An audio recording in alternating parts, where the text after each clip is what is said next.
Hello friends, स्वागत है आपका हमारे नए यूट्यूब चैनल पर the knowledge point with Arya के साथ। आज हम पढ़ेंगे chapter first class 8 crop production and management. तो चलिए, हाँ, और हमने ये बहुत ही बड़ा चैप्टर है, इसीलिए मैंने इसे पार्ट वाइज डिवाइड किया है। तो अब मैं पहला पार्ट बताऊंगी। तो चलिए पढ़ते हैं। Paheli and Boojho went to their uncle's house during the summer vacation. Their uncle is a farmer. Paheli और बूचो भाई बहन हैं, वे अपने अंकल के घर समर वेकेशन में जाते हैं। उनके अंकल एक किसान थे। One day they saw some tools like खुरपी, sickle, shovel, flow, etc. in the field। और एक दिन पहली और बूझो दोनों जो रहते हैं वे अपने अंकल के साथ उनके खेत जाते हैं। तो उनके खेत में वे बहुत सारे औजार खेत के लिए जो का यूज़ होते हैं वैसे औजार देखते हैं, जैसे कि सिकल्स, खुरपी, शॉवेल, फ्लो, ये सब देखते हैं। तो वे समझ नहीं पाते कि ये क्या है। तो पहली पूछता है, I want to know where and how we use this tools. मैं जानना चाहता हूँ कि ये टूल कहाँ और कैसे यूज़ होते हैं। तो चलिए हम पहली को बताते हैं कि ये कैसे यूज़ होते हैं।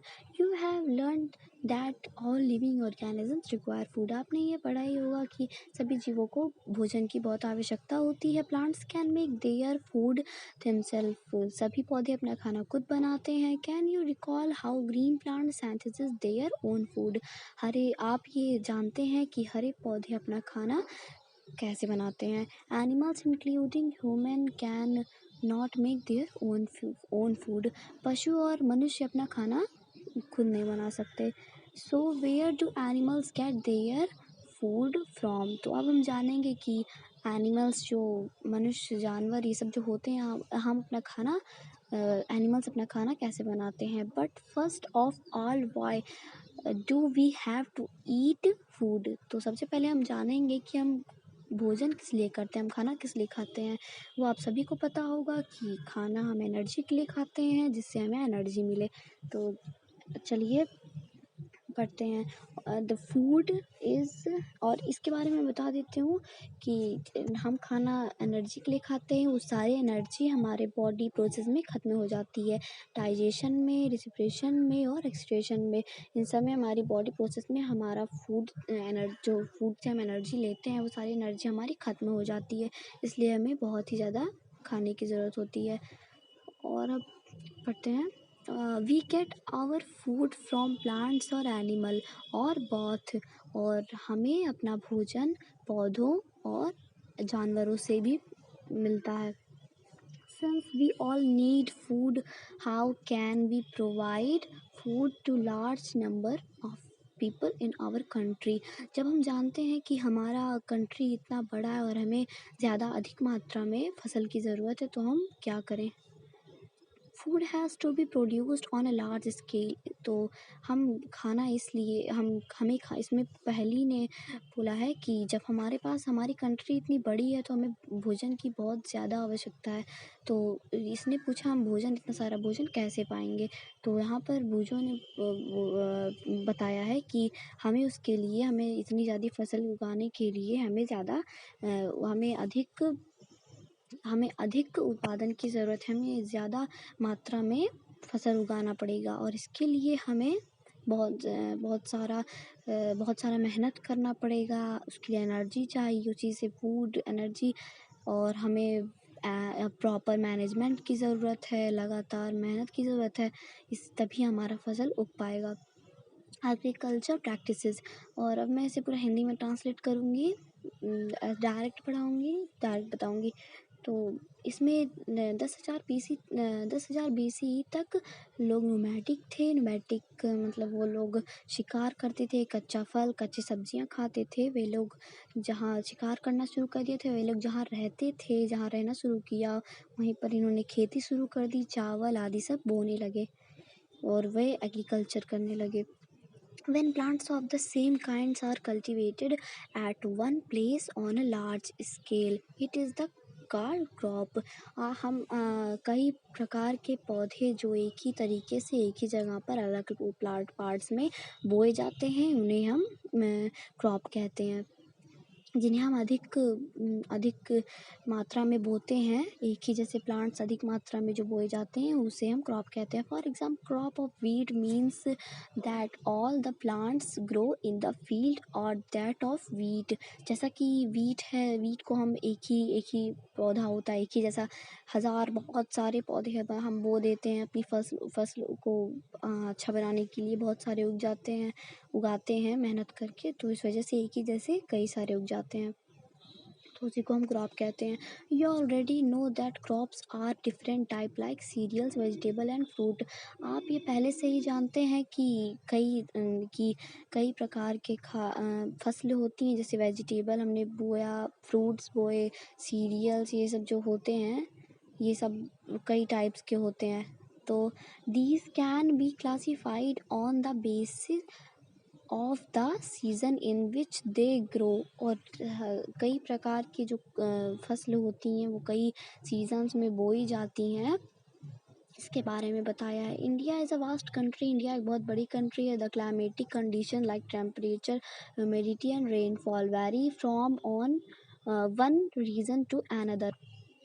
और इंडिया में क्लाइमेटिक कंडीशंस हैं जैसे like temperature, humidity and rainfall. जैसे आज यहाँ पर बारिश है तो वहाँ कम बारिश होगी, आज यहाँ ज़्यादा गर्मी है तो वहाँ कम गर्मी होगी, इस तरीके से होता है। Accordingly there is a rich variety of crops grown in the different parts of the country. और हम अपने अपने फसल को कई प्रकार से बोते हैं। Despite this diversity, two bold cropping patterns can be identified. These are, और हम अपने क्रॉप को, अपने फसल को अलग अलग पैटर्न्स में बोते हैं, अलग अलग तरीके से, अलग अलग प्रकार से, एक ही जैसे बोते हैं, एक ही फसल को अलग अलग प्रकार से बोते हैं। और फसलें कई प्रकार की होती हैं, जैसे दो प्रकार होती हैं, खारिफ क्रॉप और रबी क्रॉप। खारिफ क्रॉप यहाँ पर है the crop which are sown in the rainy season are called kharif crops. ऐसे क्रॉप जो कि बरसाती मौसम में बोए जाते हैं, रेनी सीजन्स में, वो खरीफ क्रॉप होते हैं। जैसे और हमारे यहाँ बरसाती मौसम जून टू सितंबर में होता है, जैसे कि उसमें पैदी में सोयाबीन, ग्राउंडनट एंड कॉटन और खरीफ क्रॉप्स ये सब बोए जाते हैं, तो उसको हम खरीफ क्रॉप कहते हैं। रबी क्रॉप्स क्या है, एग्जांपल दिया, the crops grown in the winter season.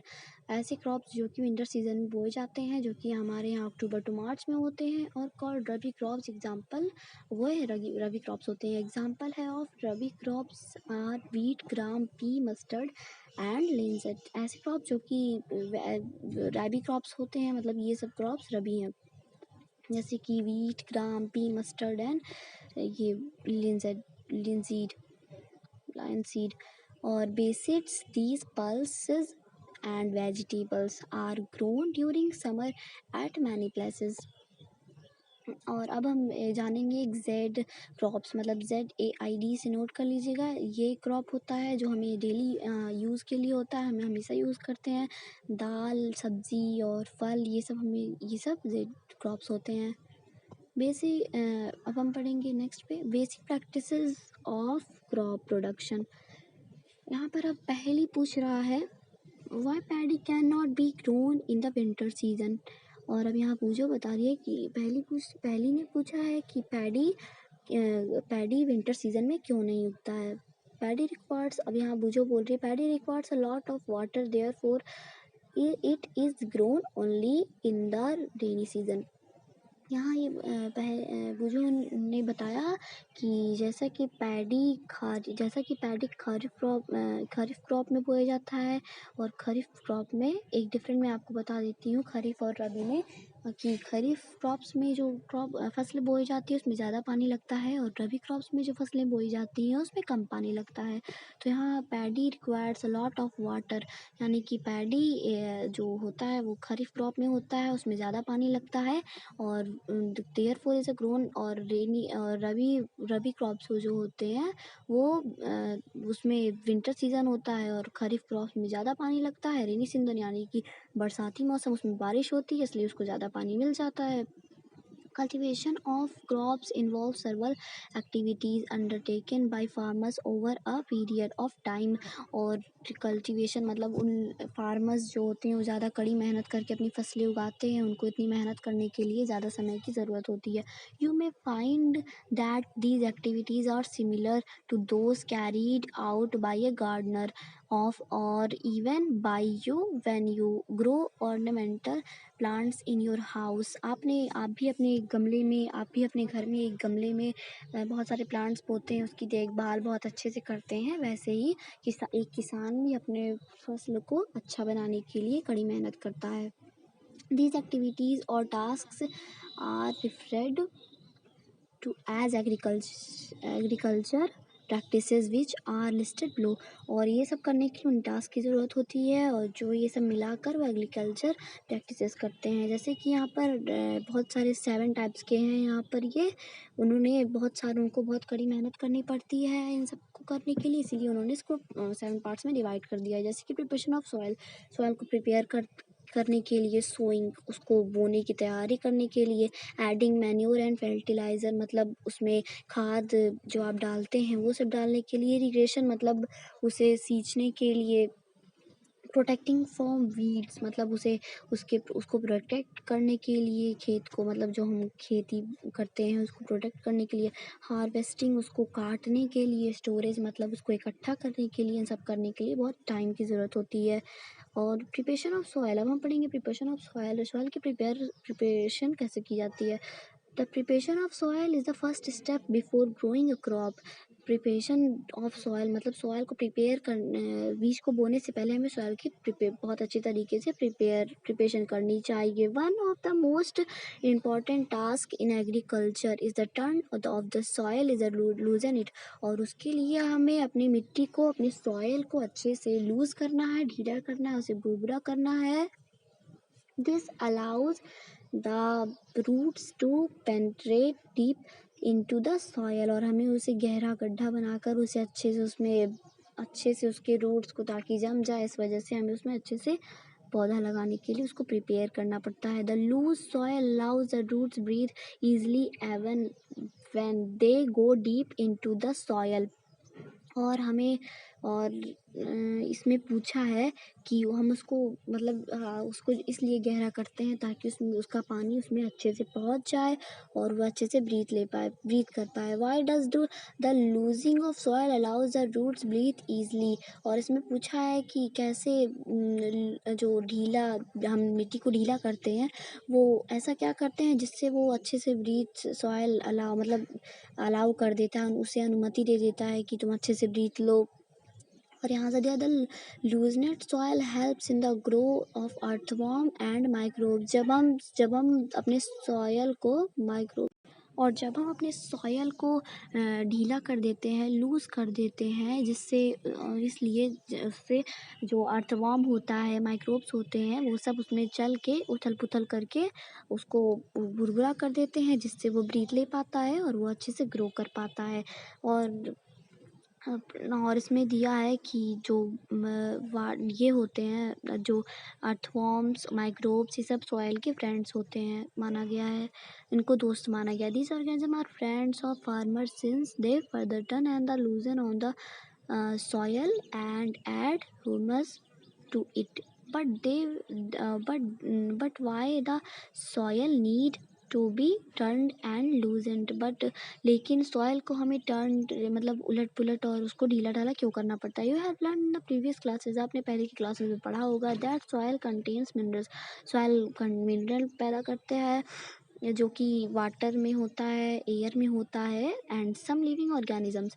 In addition वह सब में पाया जाता है. डेड प्लांट्स एंड एनिमल्स, मरे हुए प्लांट्स और एनिमल्स, मरे हुए उनकी dead body get decomposed by soil organisms. उसमें जो वो सॉयल में जो पड़े रहते हैं इन दिस वे। सॉयल में जो मरी हुए जानवरों की बॉडी और मरे हुए जानवर मरे हुए प्लांट जो पड़े रहते हैं उनके जो न्यूट्रिएंट्स रहते हैं वो रिलीज होते हैं, मतलब वो मिट्टी से प्लांट्स में फिर वापस चले जाते हैं। इसमें देखिए दिया these nutrients are again absorb by plants. वे वापस से प्लांट्स में न्यूट्रिएंट्स कर देते हैं, वो वापस से उनकी जो डेड बॉडी की न्यूट्रिएंट्स होते हैं वो सब प्लांट्स में चले जाते हैं। Since only a few centimetres of the top layer of soil supports plant grow, turning and loosing of the soil brings the nutrients rich soil to the top so that plants can use these nutrients। और इसमें बताया कि जो हम अपनी खेतों को अच्छे से सींचने के लिए जो गहरा गड्ढा करते हैं कुछ कुछ सेंटीमीटर्स के दूरी करते हैं, फ्यू सेंटीमीटर्स मतलब कुछ दूरी रखते हैं ताकि उसमें पानी अच्छे से पहुंच जाए, एक दूसरे का उसमें प्लांट्स का सपोर्ट बन जाए, जिससे हमारा प्लांट अच्छे से ग्रो करे, जिससे हमारी फसल अच्छी हो। इस वजह से उसे हम कुछ सेंटीमीटर्स की दूरी रखते हैं जिससे उन्हें न्यूट्रिएंट्स मिलता रहे और अच्छे से ग्रो करता रहे। नेक्स्ट आते हैं turning and loosing of the soil is very important for cultivation of crop. उसे लूज़ करना, मिट्टी को लूज़ करना, टर्न करना, उलट पुलट लूज़ ढीला ढाला करना उसे अच्छे से बहुत ही ज़रूरी होता है ताकि हमारा फसल अच्छा हो जाए। The process of losing and turning of the soil is called tilling and plowing। और जो हमारा टिलिंग और फ्लो जो हम लूजिंग और टर्निंग करते हैं, जो उसे ढीला और जो मिट्टी को हम बुरदुरा और उसे उलट पुलट करते हैं उसे हम टिलिंग और फ्लोइंग भी कहते हैं। This is done by using a flow. और ये एक फ्लो से मदद से उसे इधर उधर उलट पुलट कर सकते हैं। Ploughs are made of wood and iron. और फ्लो जो होता है हमारा लकड़ी और लोहे से भी बनता है। If the soil is very dry, जो हमारी मिट्टी होती है बहुत सूखी होती है, इट में need watering before ploughing. The ploughed field में have big clumps of soil called crumbs. और जो हम फ्लोइंग करने के बाद उसको सींचना जब करते हैं तो उसमें बहुत सारे मिट्टी के स्टोन्स दिखते हैं। सॉयल ऑफ स्टोन्स मतलब उसमें मिट्टी के स्टोन जो दिखते हैं बहुत बड़े बड़े पत्थर टाइप के दिखते हैं, वो सब क्रम्स होते हैं, उन्हें हम क्रम्स कहते हैं। उसके लिए भी हमें लिवलिंग की ज़रूरत होती है। उसमें भी लिवलिंग, उसको भी उसके मिट्टियों को उसकी जो मिट्टी के स्टोन होते हैं उसको हमें छोटी छोटी मिट्टियों में बदलने के लिए लिवलिंग की भी ज़रूरत होती है, उसे भी करना पड़ता है। Levelling the field is beneficial for sowing as well as for irrigation. और हमें उसको करने के लिए, उसको उगाने से पहले हमें लिवलिंग की भी ज़रूरत होती है। Levelling of soil is done with the help of a leveller.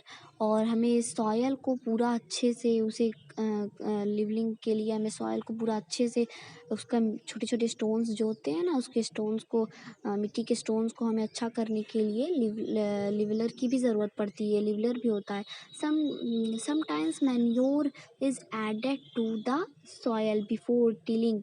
और हमें अपने जो मिट्टी में छोटे छोटे जो मिट्टी में छोटे छोटे कण हो, मतलब जो मिट्टी में छोटे छोटे कण वो सब होते हैं पत्थर टाइप के, उन सबको अच्छे से मैन्योर करने के लिए उसमें हमें टिलिंग की ज़रूरत, तो उसे लूज़ करना पड़ता है जिससे वो अच्छे से मैन्योर हो जाए। इसमें पानी पड़ता है जिससे वो अच्छे से मैन्योर हो जाए। This helps in proper mixing of manure with soil. The soil is moistened before sowing. और हमें उसको अच्छे से जब हम उसको जब हम लोग उसको लूज़ और टर्निंग करते हैं, उलट पुलट करते हैं, उससे वो अच्छे से प्रिपेयर हो जाता है और हमारा जो खाद और हमारा जो फसल होती है वो अच्छी उगती है। इस वजह से हमें अच्छे से करना पड़ता है।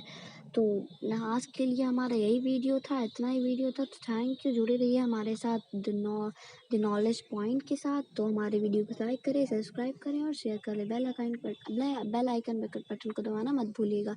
तो बाय बाय।